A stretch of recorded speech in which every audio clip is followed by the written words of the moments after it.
자, 두 번째 썰 한번 가보도록 하겠습니다.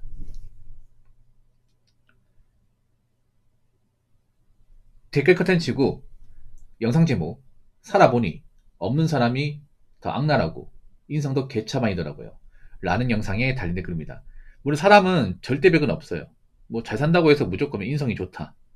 못 산다고 해서 무조건 나쁜 건 아닌데 전체적으로 봤을 때는 확실히 좀 여유가 있고 잘 사는 분들이 매너가 좋고 좀 진상 같은 사람이 덜합니다. 없는 게 아니에요, 여러분. 잘 사는 동네도 진상이 있어. 근데 못 사는 동네보다는 강도가 덜하고 숫자도 적어요.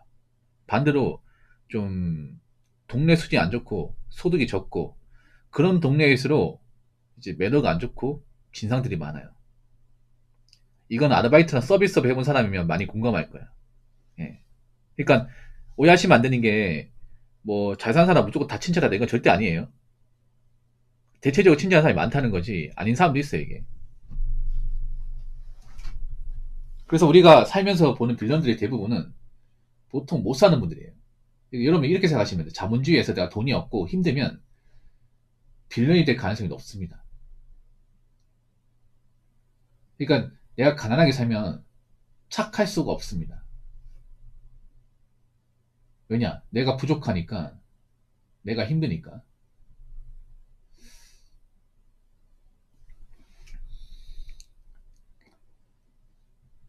특히나 요즘에는 좀 없는 사람들이 많아지고 있잖아요. 이게 없는 사람들이 많아진다는 게 안 좋은 게 뭐냐면 내가 뭔 가진 게 없다는 거는 다르게 말하면 잃을 게 없다는 거야. 거기다가 경기가 안 좋으니까 이 없는 사람들이 지금 상태에서 뭔가 나아지기 힘들어. 그럼 이 사람들이 궁지에 몰리면 어떤 행동을 할지 장담할 수 없어요. 이게. 보통 이제 소득이 낮다거나 좀 못 사는 동네 같은 경우에는 보통 우범지역이다, 우범지역. 보통 잘 사는 동네 우범지역이 있습니까? 없죠. 보통 이제 각 지역마다 도시마다 우범지역은 다 있어요. 우범지역 특징이 뭐야? 일단 소득이 낮다는 거예요. 소득이 낮고 어떤 그런 직업 수준이 낮은 동네. 예. 그리고 각종 범죄 같은 게 많이 일어나죠. 각종 범죄. 물론 잘 사는 동네도 범죄가 일어나. 근데 대체로 보면 통계적으로 봤을 때는 확실히 소득이 낮거나 예, 직업 수준이 안 좋은 동네일수록 범죄가 더 많이 일어납니다. 예. 그래서 보통 이제 좀 형편이 안 좋은 동네를 가지고 우범 지역이다, 우범 지역. 범죄를 저지를 가능성이 높은 지역 해가지고 이제 다른 지역보다 경찰력이 더 많이 배치됩니다. 더 많이 배치돼. 서울 같은 경우 대표적으로 어디 있냐면 봉천동, 관악구 봉천동. 예, 서울 분들은 아실 거예요. 봉천동이 어떤 동네인지. 예, 거기가 경찰력이 많이 배치될 거예요. 왜냐? 신고 건수가 많아지기 때문에.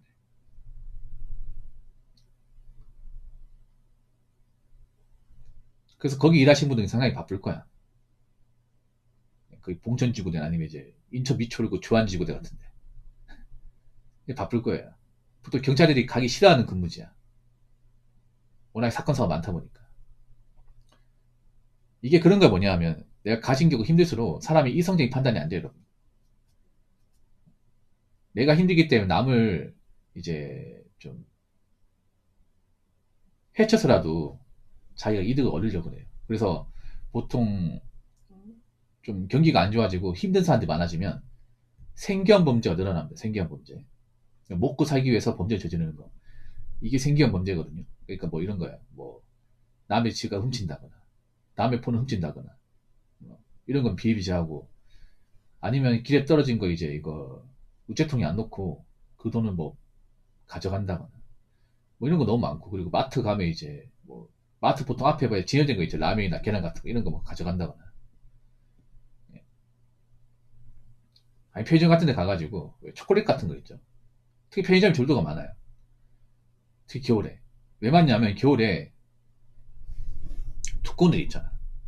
의외로 여러분 있잖아요. 남자도 졸도를 많이 하죠. 여자도 졸도 진짜 많이 해요. 왜냐면 여자들 훔쳐도 남자 직원이죠. 그러면 수색을 할 수가 없어. 아시죠? 그 이용하는 거야. 그래서 겨울 되면 일부러 그런 사람들 모자 쓰고 옷 소매 좀 두툼한 거 입었잖아. 그건 좀 의심해야 돼. 이게. CCTV 가리려고 하는 거야. 옷 좀 일부러 이제 두꺼운 거 입고 그리고 이제 가방 큰 거 가져왔어요. 좀 이상하죠. 근데 그런 사람이 그 속에 왔다 갔다 거리는데 안 나와. 그 뭔가 이제 이상한 거 하고 있다는 거죠. 뭔가 이렇게 넣는 거야. 그럼 걸리잖아. 그러면 이제 방금 쳤죠. 꺼내보세요. 하면 이제 그 사람이 와가지고 하는 말이, 아니 자 보세요. 제 몸 한번 숙여보라고. 이렇게 나와. 근데 어떻게 합니까 이게? 같은 여자면 되겠지만 이용하는 거라니까 이게. 이런 이제 범죄 같은 거 많아지는. 그리고 이제 뭐 중고 사기 같은 거 있잖아요. 중고 사기도 생계형 범죄입니다. 왜냐하면 보통 중고 사기는 소액이거든요. 몇 천만 원짜리 중고 사기 하는 경우는 잘 없어. 보통 5만 원, 15만 원, 20만 원 이런 거예요.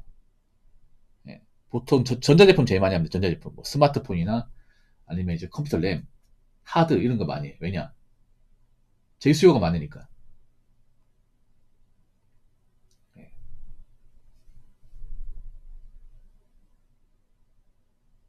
스마트폰, 노트북, 태블릿 PC 이런 거. 가격대가 나가는데 수요가 있는 것들. 예, 그런 거 사기를 많이 쳐요. 보통 그런 거 사기 치는 사람 특징이 뭐냐? 보통 사회초년생이나 이제 보통 10대들이 사기 많이 치다 보니까 이제 중고나라가 중고딩나라고 하잖아. 그 별명이 붙은 이유가 중학생, 고등학생 돈이 없잖아. 용돈이 없잖아. 그럼 갖고 싶은 게 있잖아. 근데 돈을 못 받아. 그러니까 이제 용돈벌이 하려고 사기를 치는 거야, 이게. 뭐 대학생도 많이 쳐요, 대학생들 이제. 그 중고나 사기. 막상 잡아보면 있잖아요. 그냥 평범한 사람이야. 왜 했냐 물어보면 이런 거예요. 생활이 부족해가지고. 월세가 밀리다 보니까. 돈 나올 게 없어가지고 하는 거예요. 그래서 제 생각에도 중고 범죄도 많이 벌어질 거예요. 중고 사기 같은 것도. 그리고 이제 합의금 유도하는 것도 많이 벌어져요. 이건 뭐냐 하면 버스 기사분들 아실 텐데 그런 거예요. 버스 운행하면 왜 손잡이 잡고 우리가 이제 차가 갈 거 아닙니까? 그러면 버스 같은 경우에는 덩치가 크다 보니까 브레이크 밟으면 좀 밀려요. 아시죠, 여러분? 근데 버스가 다 브레이크 밟는 순간에 일부러 넘어지는 사람도 있어. 뒤에서. 버스가 밀릴 수밖에 없거든요. 버스가 덩치 크다 보니까 제동권이 많이 잡히잖아. 여러분. 근데 일부러 넘어져가지고 다쳤다 해가지고 그 진단서 끊어가지고 기사한테 당시 운전을 험하게 해가지고 승기 다쳤다. 그 취조비 내놔 이런 거야 이게. 이거 누가 많이 하는지 보통 할머니들 많이 해요. 할아버지 할머니들, 돈 없는 할머니 할아버지들, 아니면 아줌마들. 이걸 합의금 장사하는 거죠 이게. 뉴스에도 나왔습니다 이게. 막 이런 거야. 내가 당신이 운전 험하게 해가지고 내가 다쳤으니까 진단서 끊어왔다. 취업이 안 주면 나 이거 그 서울시청 가서 내가 고발하겠다. 아니면 이제 뭐 당신 그 운수회사 가가지고 대표 만나서 당신 짜라라 하겠다. 이런 식으로 협박하는 거죠. 그러면 이제 들을 수밖에 없어. 그런 경우도 많아질 가능성이 큽니다, 이게. 그리고 또 있는 게 뭐냐 하면 택배 도둑. 그러니까 남의 택배를 뜯어가지고 훔쳐가는 거야. 요즘 인디 아파트 같은 데 보면 이제 택배 도둑 많대요. 그러니까 택배가 먹을 거야. 따뿌리 먹을 거예요. 그래서 이거 뜯어가지고 가져가는 거야, 이게. 택배가 보니까 커피 믹스네? 커피 믹스 이제 반만 뜯어서 가져가는 거야, 이게. 옆구리 뜯어가지고. 그런 거 있습니다, 여러분, 진짜로. 택배 보니까, 과자네? 10봉지 들었는데 4개 가져가는 거야. 다 가져가는 건 아니고. 택배도 많을 거예요. 예. 택배 우리가 있잖아요. 갖다 놓는다고 바로 가져가는 게 아니죠. 보통 우리가 직장 다니면 오후에 온다고 하면 계속 밖에 있을 거 아니야. 그렇지 않습니까? 그러면 택배 도둑들은 대부분 백수일 겁니다. 시간이 남아도니까 누가 택배 이제 그 입구 쪽에 놔두면 그 소리 듣고 가가지고 뭔가 싶어서 딱 확인한 다음에 먹을 거네 하면 이제 가져가는 거죠. 분명히 택배 도둑도 많을 겁니다, 요즘에. 이게 왜 그럴까, 이게? 이런 일이 왜 생길까요? 아까 제가 언급한 거. 간단합니다. 내가 돈이 없고 먹고 살기 힘드니까. 근데 오해하시면 안 돼요. 모든 돈 없는 사람이 다 그런 범죄 저지르는 거 아닙니다. 아니지만 내가 도저히 돈 나올 데가 없고 사는 게 힘들어지면 누구든 그런 범죄에 손댈 수 있습니다. 그래서 앞으로 제가 말씀드린 그 생계형 범죄가 충분히 많이 일어날 가능성이 커요. 그래서 여러분 조심하시라고.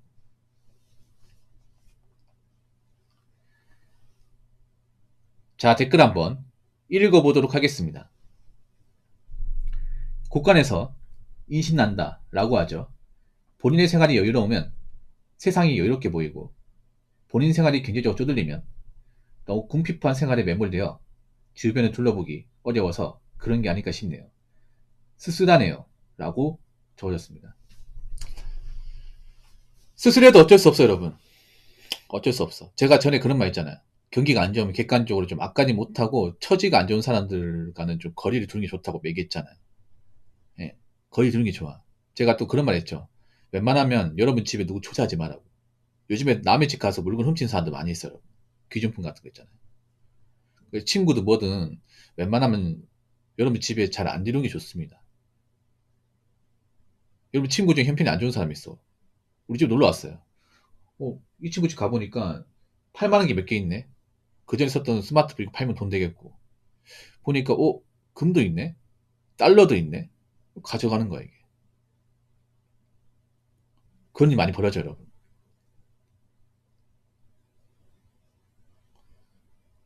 그런 훔쳐가는 사람 대부분 형편이 좀 안 좋은 사람이겠죠, 이게. 물론 도벽인 사람도 있습니다. 도벽인 사람 있지만 보통 그런 이제 절도 같은 게 보통 형편이 안 좋은 사람이 대부분 많이 해요.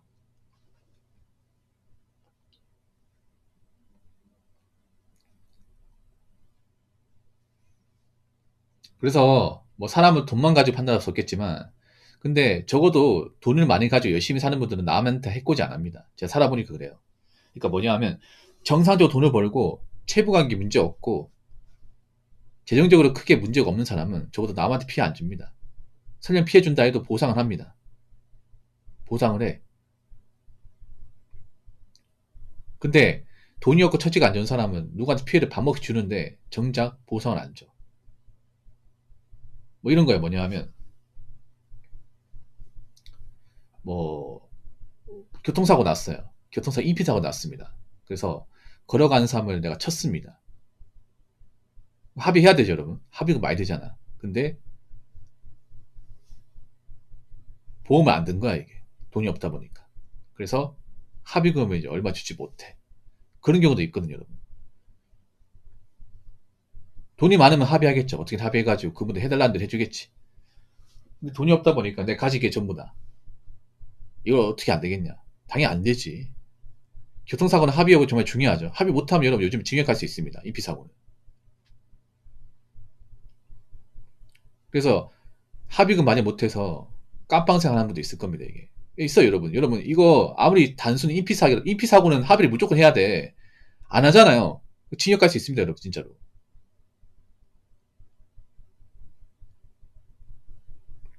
요즘에 징역 가는 사람 많을 걸, 이게. 사람 다쳤는데. 크게 다치겠는데, 합의 못 줘가지고 합의 안 성립 안 되잖아요. 법정 가면 이제, 뭐, 깜빵생 해야지. 여러분, 이게 참 무서운 거예요. 내가 돈이 없다는 건 남한테 본의 아니게 피해를 맞을 수 있다는 얘기입니다. 언제든지. 그 주변 사람들한테 피해를 맞을 수 있다는 얘기죠. 왜냐? 내가 거기에 따른 보상을 못하니까. 잘못했을 경우. 내가 거기에 대해 책임을 못 지니까. 그리고 남한테 어떤 식으로 내가 민폐를 가할 수 있다는 얘기잖아. 예를 들어서 이런 거죠. 내 친구 중에 나이 먹고 형편이 좀 안 좋아진 친구가 있어요. 뭐 사업 실패해가지고 와이프하고 이혼하고 혼자 사는데 맨날 힘들게 살더라. 열정이 있어가지고 내가 좀 만날 때마다 밥도 사주고 술도 사주고 담배도 사줬다. 뭐 그런 경우 있죠, 여러분. 좋은 건데 문제는 뭐냐 하면 그런 사람한테 한 번 도움 받잖아요. 계속 도움 받아 그래. 그러니까 한 번 받고 야 다음부터 이렇게 하지 마라. 미안한데 나도 자존심이 있다.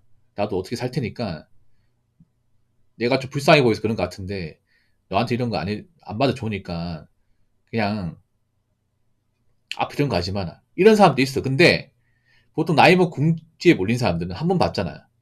뭐 필요한 거 있으면 계속 전화 와요. 야, 안 오냐? 야, 한번 보자. 보자 한 다음에 야, 계산 네가 해라. 나 처지 알잖아. 너 돈 많잖아. 돈 넣을 거 있어. 자기 돈만 네가 써야 되는 거지. 이런 식으로 하는 거야, 이게. 기분 나쁘죠, 이게. 야, 기왕 사는 게, 야, 담배도 좀, 한 갑 말고 한 다섯 갑 정도. 너 이 정도 돈 쓴다고 타격 없잖아. 이런 식으로 해. 짜증나죠, 여러분. 이게 그런 거야 뭐냐 하면, 가진 게 없는 사람이 염치가 없다고 해서 염치가 뭐예요? 부끄러움이야. 그러니까 내가 좀 밑보인 행동을 하면, 아, 내가 좀, 이러면 안 되겠다. 조심해야 되는데 그런 게 없다니까 이게. 그냥 밑도 끝도 없이 받으려고 그래. 밑도 끝도 없이. 그래서 뭐 한두 번 우리가 호의를 베풀 수 있습니다. 그런데 이게 반복되면 안 돼요, 여러분. 한 두 번, 세 번 반복되잖아요. 그러면 그렇게 도움받던 사람은 계속 도움받아 그래요. 아, 얘가 호구나. 내 스폰서네. 계속 받아먹으려 합니다. 그럼 어떻게 해야 됩니까? 끊어야죠. 연락을 끊어야 됩니다. 그래서 여러분 주변에 힘든 사람 있다고 해서 무조건 무시냐면 막 도와주면 안 돼. 한두 번 도와줄 수 있습니다. 근데 그게 반복되면 안 돼요. 반복되잖아요. 그 받는 사람은 절대 고마움을 모릅니다. 그래서 웬만하면 좀 형편이 안 좋고 힘든 사람도 있으면 뭐 안 도와주는 것도 나쁘잖아요. 아니면 내가 정말 딱 하면 한 번 도와줄 수 있어. 근데 그 이상은 하지 마세요. 그 이상은. 그리고 가급적이면 좀 객관적으로 좀 악까지 못하고 힘든 사람들은 웬만하면 좀 거리를 두는 게 낫습니다. 나한테 무슨 좀 나쁜 짓을 할지 모르기 때문에. 무슨 말인지 아시겠죠? 자, 이상으로 두 번째 썰 마치도록 하겠습니다.